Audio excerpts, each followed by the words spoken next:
Hey guys, jimmyduraide here. Today we're going to do another live play review from one of our BTS lab members. So we just announced that we just had our 1-year anniversary, so we decided to review some of our members' footage. So this particular member is named Pete, and he's going to be playing 3 tables of 50 NL Zoom.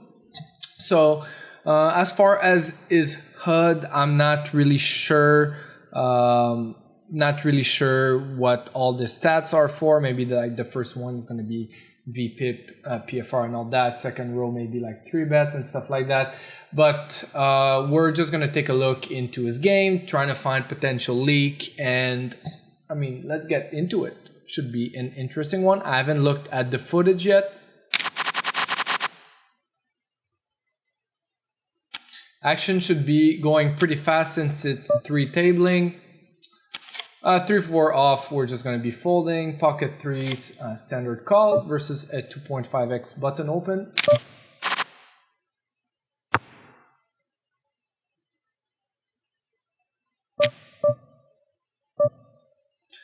Given a half pot size bet, I think villain should be using a bigger bet size here. I mean, you could see like solvers using anywhere from like 75 to like even overbet on these type of textures as a flop c-bet strategy.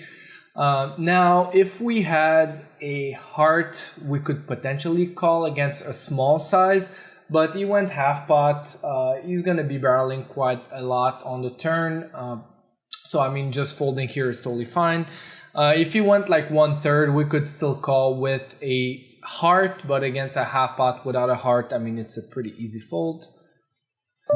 6 deuce suited against a 3x open. I think we can defend. I mean, it's one of the borderline hands. I think we could call, we could fold, depending on the player. I think it's fine. I mean, the rake is pretty high, so folding those really marginal spots is fine, unless you have a read on the player. So he called here. I think it's a bit on the loose side. Maybe if we had a heart, again, I would prefer that. But if we call that, I think we're going to be calling pretty wide.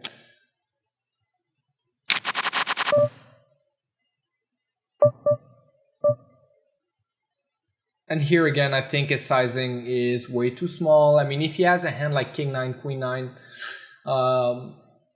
like that, even like the worst top pair he has, like Jack 9, Queen 9, King 9, can definitely go with a really big bet here with something like an overbet.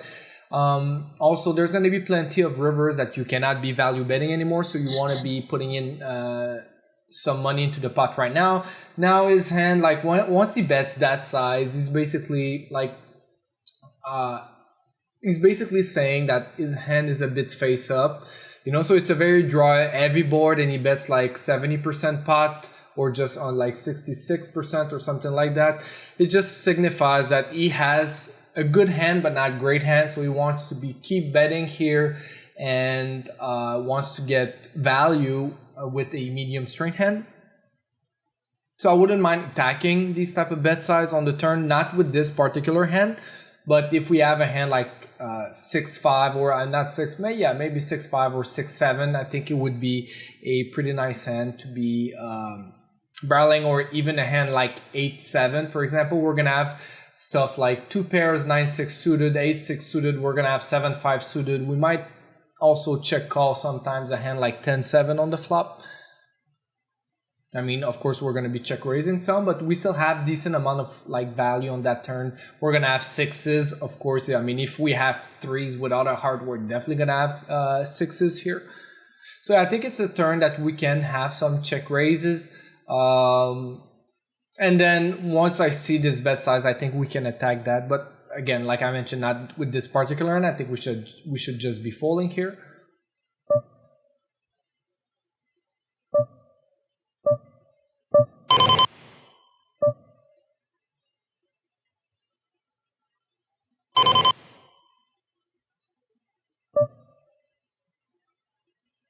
So now just seeing this, like, is this tanking where he's unsure about what he's doing, that means that he should potentially be putting some time into studying like defending versus the different bet size on different textures and all that.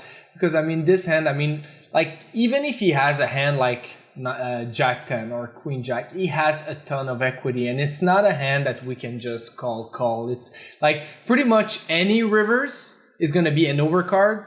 I mean, all rivers will be an overcard except for a deuce. And we're gonna hate life, like any heart, any overcard. So like we're just better off just folding here. Even on the flop, I mean, again, like it was a half pot, so with a heart we can start calling sometimes. I don't mind, but without a heart, I think it's a pretty easy fold. And then on the turn here, it's a pretty easy fold as well.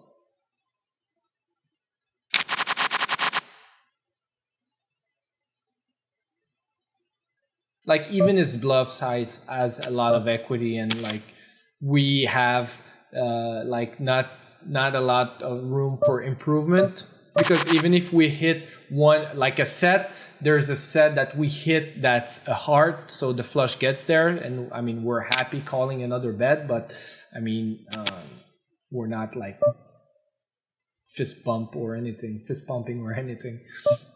Ace and suited, standard open. Ace 3 suited, it's going to be a fold.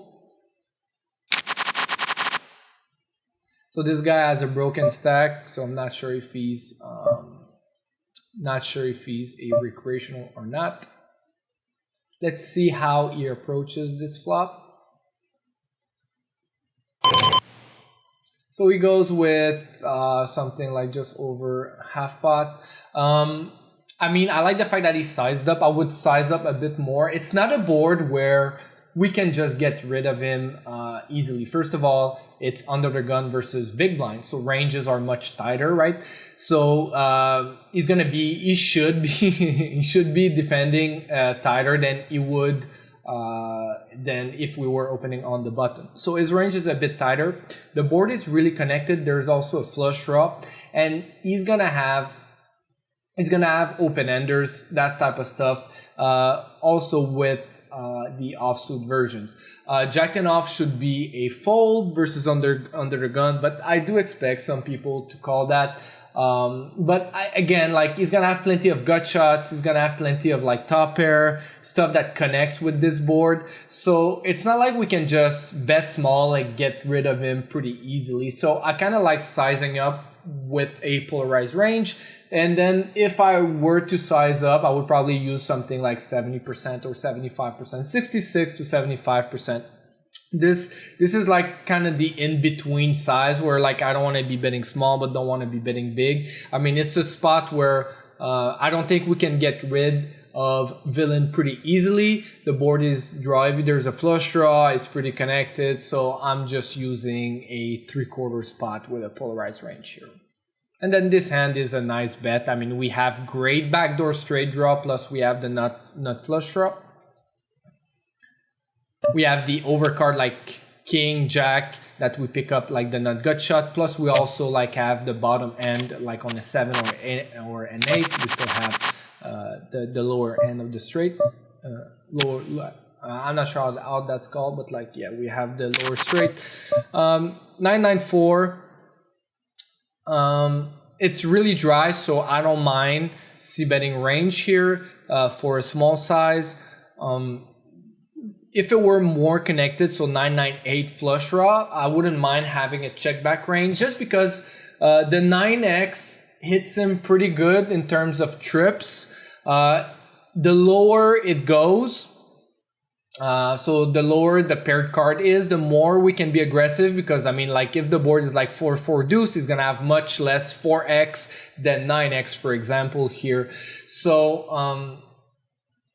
so all in all, when the paired card is like a middling paired card, like 9-9x, 8-8x, 7-7x, those are generally pretty good for the big blind defending range. So when it's a bit more connected and there's a flush draw present, we can start mixing up. But again, like here, the 4 doesn't bring any straight draws. It's rainbow. I think we can be fairly aggressive here.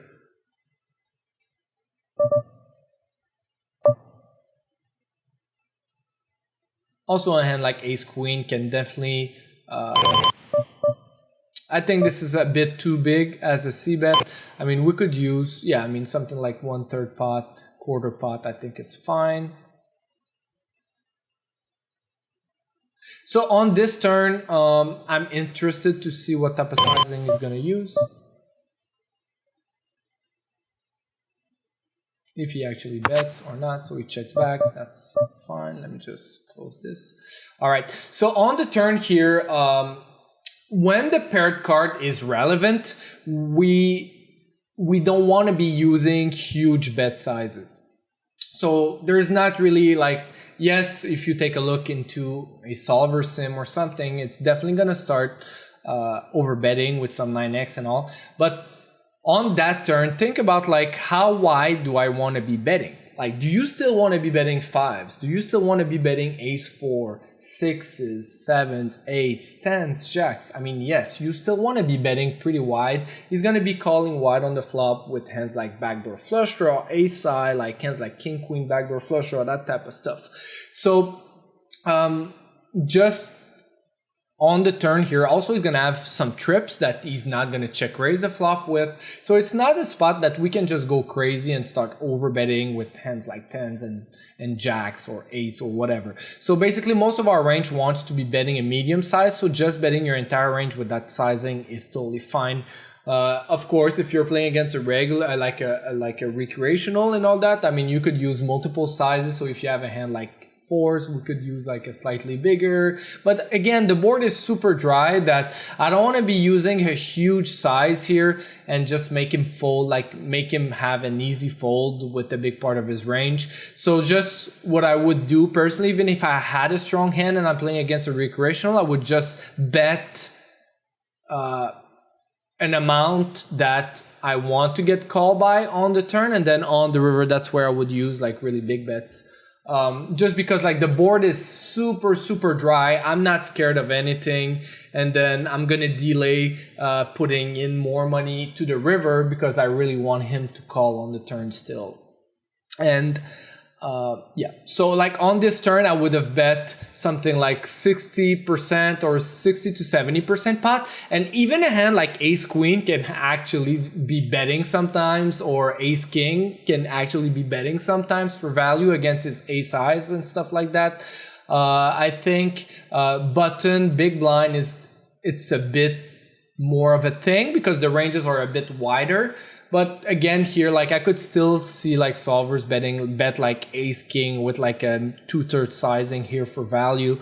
I don't mind checking as well. We have some showdown value. He's gonna have hands like ace jack, ace 10 that he's gonna call the flop with. Maybe a hand like ace 5 suited or ace 5 suited with backdoor flush draw that he didn't 3-bet pre-flop. But yeah, so I don't mind the check on the turn. But if I would have bet, it's a spot just to keep in mind when the paired card is relevant, right? There's not much over betting on the turn, but if the board is, let's say, 10 deuce deuce, right, where he has much less deuce X in his range. So let's say the board is 10 deuce deuce rainbow, we see bet, I don't know, 1/3 pot 4 range, and then the turn is a queen, then I would use an overbet strategy with a more polarized range, just because of the fact that the deuce X is much less relevant. He's going to have much less trip. So if we compare it to this board and the board is deuce deuce 4, for example, and the turn is even an higher card. Yeah, I kind of lost, like, I think I'm just repeating myself now, but yeah. So basically, when the paired card is relevant, we don't use huge sizing on the turn, but when the paired card is not really relevant, then we can start using bigger sizes on the turn, especially in more polarized spots. So here, I mean, he checked. I mean, he's thinking about going for value. I think we just have some EV in a check down. Don't need in checking that down, don't need to be turning that. I mean, you're really hoping to get called by ace 10 or ace jack here. He's gonna have plenty of hands like 5s, 4x, 6s, 7s, 8s that he plays exactly this way.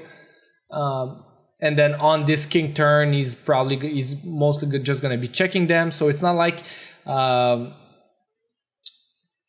he doesn't beat ace queen off here. So just checking is fine. Not sure what he's doing. Potentially just bluffing with that sizing. I think that he's gonna have plenty of worse hand to actually be doing that with. Just thinking about hands like Jack 10 that you potentially just check the turn with, or 8-7 that you check the turn, or Queen High. I mean, Ace High here, unless it's for value, which I think that would be too thin. I think it's not a great bluff, just because, I mean, you have plenty of showdown value here. You beat his worse ace-x, his other ace-x and all that type of stuff. So I don't think that we could start potentially bluffing like worse ace-x, like ace-6 that we check the turn, but this hand will always mostly get checked back unless it's for value. And if it's for value, I think it's a bit like it's too thin here. And he has a 4. So I think that on this river, like, he's definitely going to be, we have plenty of king X, of course, but I think this hand has a bit too much showdown value to be turning into a bluff. We're going to have much worse stuff to be doing that with. 7-10 off, 10-7 off, we're just going to fold against 3X. Pretty easy fold with 6-5 suited here.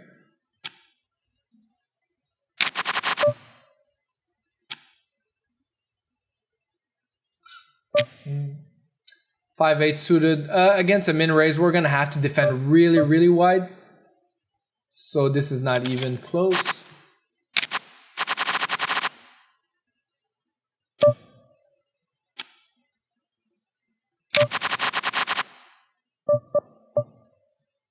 So e-bet spot, it's quite interesting.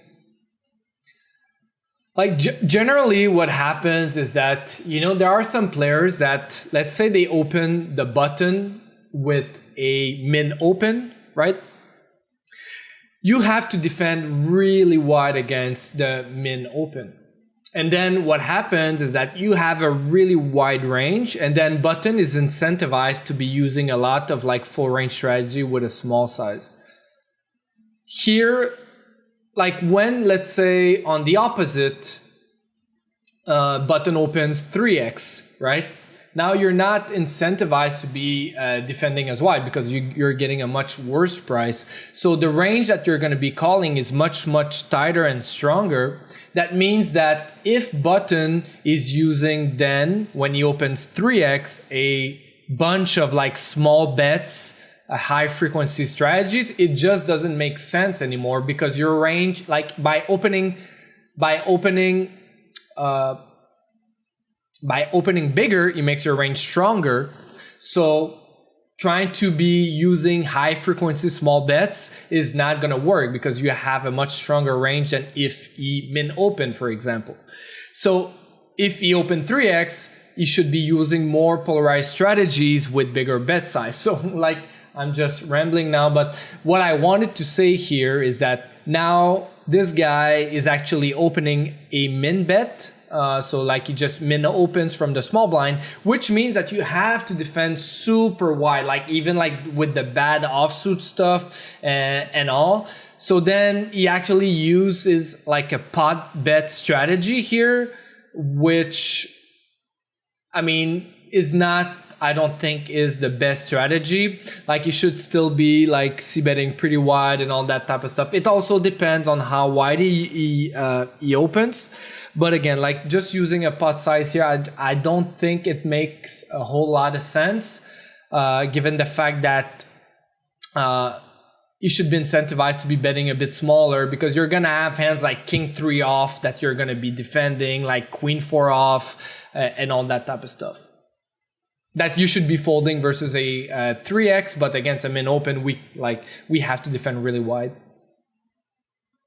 I don't know exactly how wide we need to defend against a min bet from the small blind, but I know that from the button, we need to defend hands like 5-3 offsuit and stuff like that. So, I mean, if we are in position, I would just guess that like there's very, very little folding on our part. Against, like with this, with the backdoor flush draw, I think it's a pretty easy call. We could think about like, folding if we don't have, but I don't think folding is a thing here, especially in position. If he actually bets, now he bets half pot, which is kind of interesting. I don't think I would fold against, like if he went with a really big bet size here, I would probably fold against the half pot. I think folding is not an option.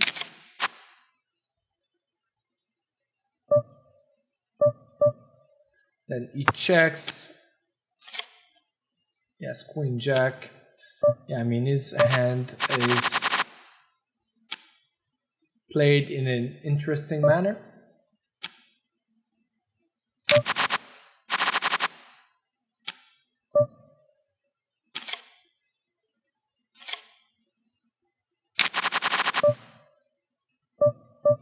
Three-seven suited against a close to min bet. I mean, it's a pretty close. It's higher rake environment too, so I don't mind folding. 8-4, I would probably always call.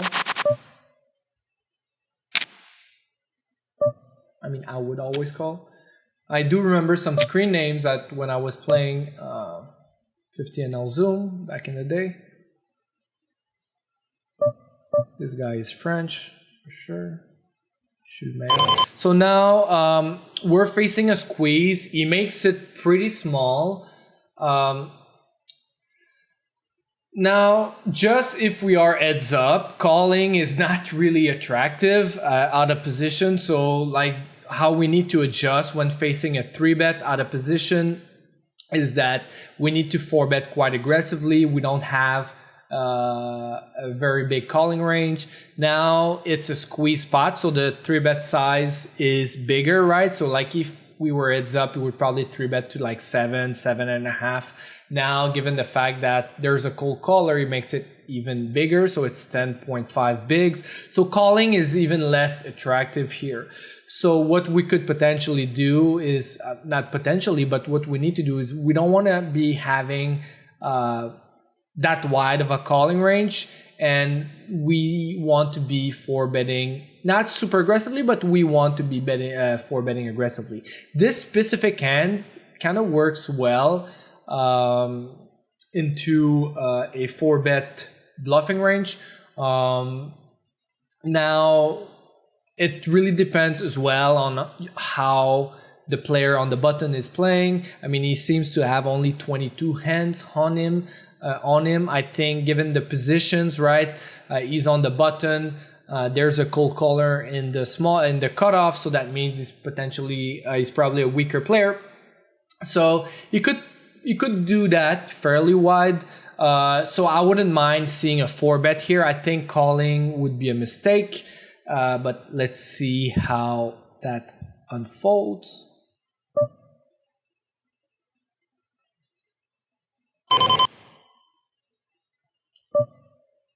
That 4-bet size is too big.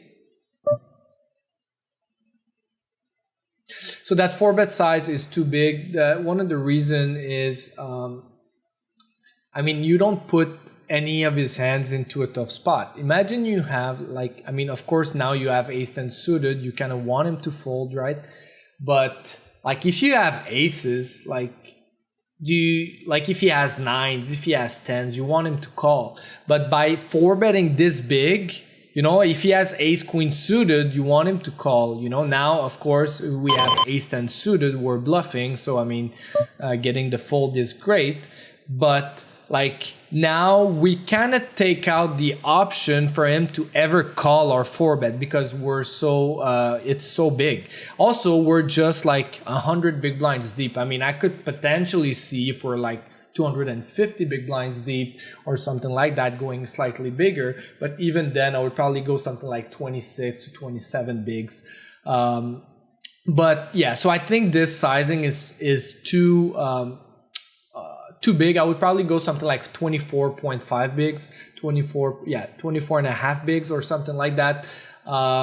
where we still put some of his hands into a tough spot because he needs to call. But given the sizing, I just think he need like if you think about it, like how easy is his strategy? He's like, I'm never calling anything, right? I'm just jamming queens, kings, aces, potentially jacks and ace king. That's it.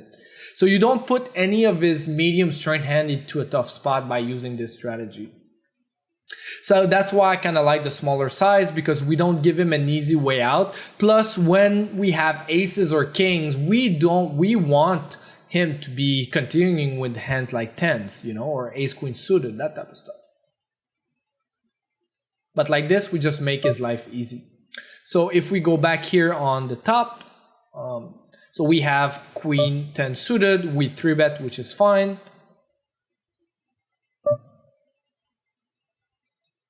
Now we're facing a 4-bet. So in these positions, first of all, like I think he's going to be a bit stronger than usual. So it's under the gun versus button.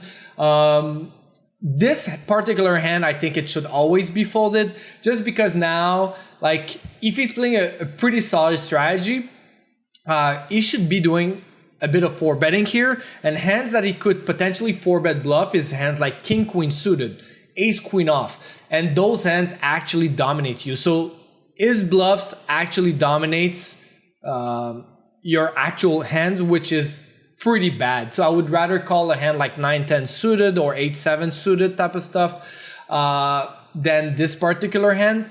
Of course, now we are 100 big blinds deep. I'm not going to call super wide here just because of the fact that I think ranges are a bit tighter. Given the fact that he's under the gun and we're on the button, we could start calling this in like very wide ranges in scenario. But in these specific positions, even against middle positions and that type of stuff, those hands kind of suck just because of the fact that we have reversed implied odds, plus his bluffing range actually dominates us, which is not great.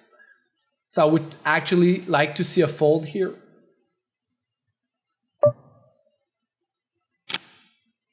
So nice hand. Ace 10 suited, we're going to be 3-betting, hopefully. Unless he's a super nit.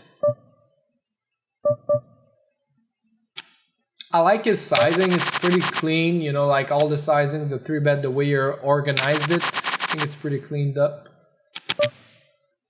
Another thing, like I always mention this in all my live play review, you guys should definitely add hotkeys instead of like always putting your mouse like on the fold or on like the click here and on the 3-bet, so that way you only have to click once on the sizing and then you just click with the other hand, and that reduces your mouse movement. When you're folding, it's really easy and all that. So what happens is that you're going to be able to play more hands per hour, and that will drive up your hourly, not significantly, but just a bit.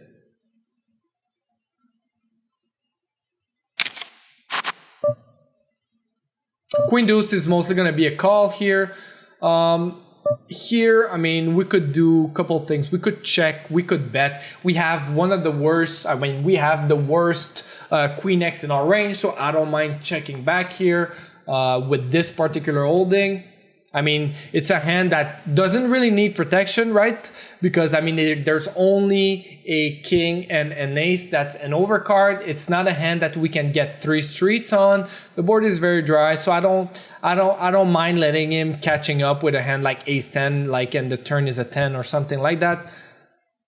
And our hand really doesn't need protection, so just checking back I think is fine with this particular holding. I think betting is fine too, but mostly looking to bet and then check back. But I kind of like checking, to be honest, on the flop here. So let's see what type of strategy he uses, and then I'll share my thoughts about this.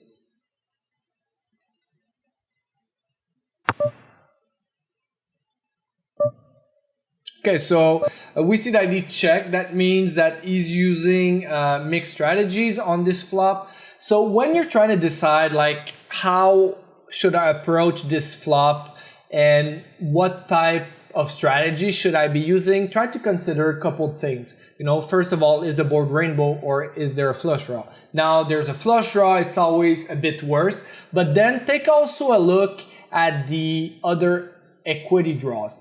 So, does he have open-enders? Yes, he's gonna have hands like 7-5 and 5-3 suited, but it's only the suited versions. And he's gonna have a couple gut shots, but it's not the offsuit version, as he's gonna be, he should be folding hands like 8-7 off. He can have hands like 3 deuce suited that has a gut shot, on the lower end. But all in all, I mean, the jack is good for you both. There's not that many like open-enders, especially only the suited version. So all in all, I think it's a spot where we can still be pretty aggressive and use a small c-bet strategy with a high frequency bet. If the board is Jack 8, Jack 8-5, for example, now it's much different, right? Because now he has a lot of gut shots to the nuts, especially with the offsuit combos. He's gonna have open-enders with the offsuit combos as well. So Jack 8x is much different than Jack 6-4, because now it's only the suited version. He's gonna have a couple gut shots, but it's only the suited version as well. Plus the fact that he should also be 3-betting sometimes a hand like 8-7 suited, which means that he doesn't have them all as well. So I think using a polarized strategy here is not particularly the right approach. I would stick with c-betting small with a high frequency. I think also over c-betting at lower and micro stakes, I think is totally fine, just because of people are overfolding, not check raising enough and all that type of stuff.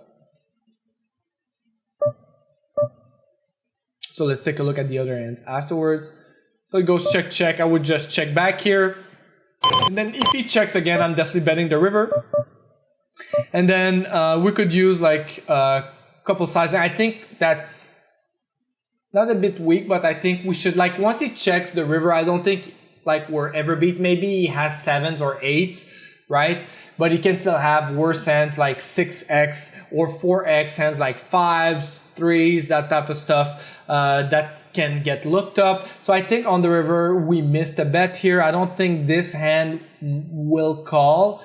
I mean, I definitely see hands like ace-high call sometimes as well too. So yeah, I think on the river with the best 6x, given that run out, I think it should be a bet.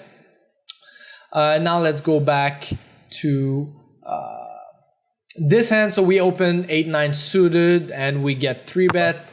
It's going to be a pretty easy call. And then we're going to take a look at the ace-king off hand afterwards.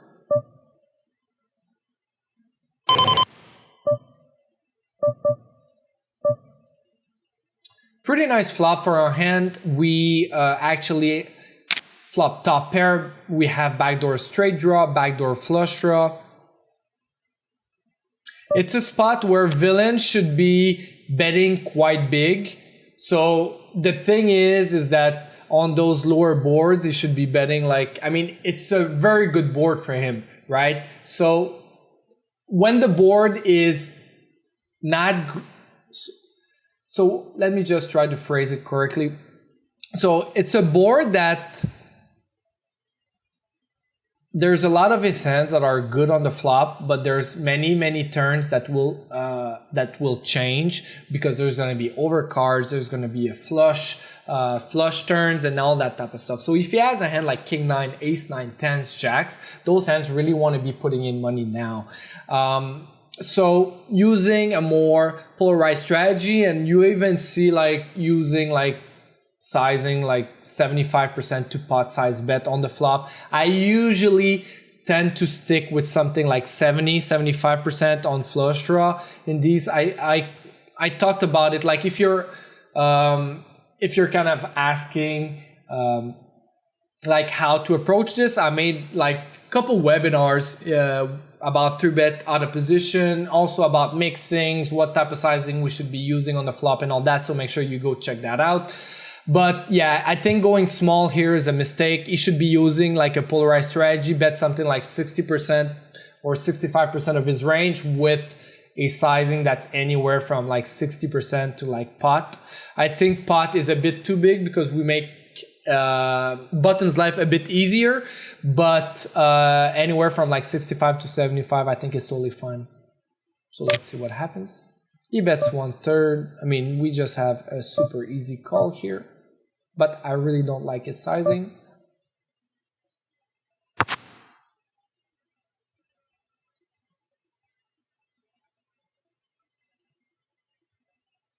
I think it's an interesting spot here we're going to be talking about afterwards. If he bets again, it's not that great.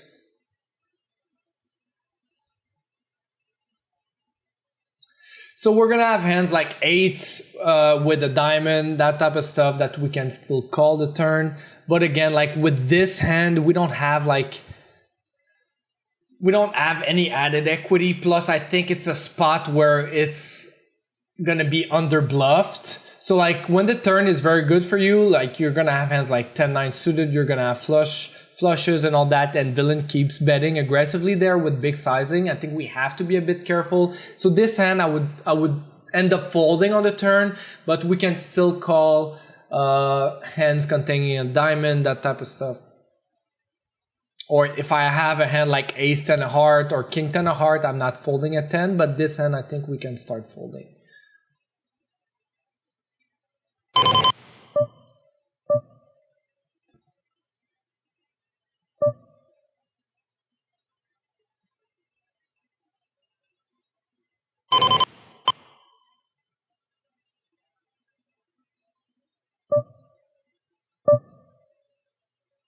I like it.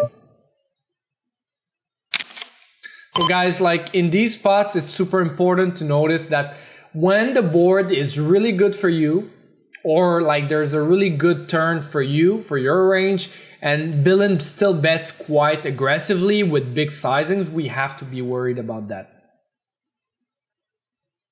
I mean, that's a general thoughts, you know, that I use. Of course, there's going to be some exceptions and all, but in general, people won't go crazy when like the board is really good for you. So we have to be a bit more careful. So let me go back to the beginning of the hand.